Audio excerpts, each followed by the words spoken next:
endam Gilen ade gilaru ya jinsayu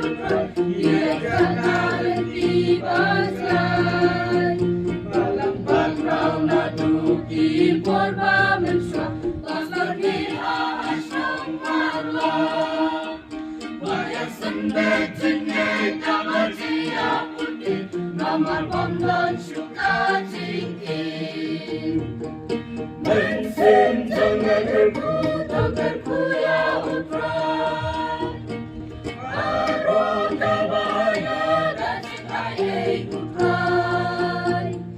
Mensim jangan penjam jinyaro Adani kasih pelang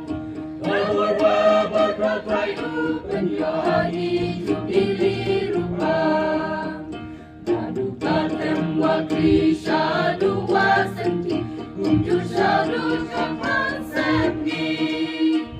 Genteng putrai zongi layan syamda mohon Masakan am distrik Tynghor Sinyo ijai zongi long swagi manswa Malang kanek dan sasyerta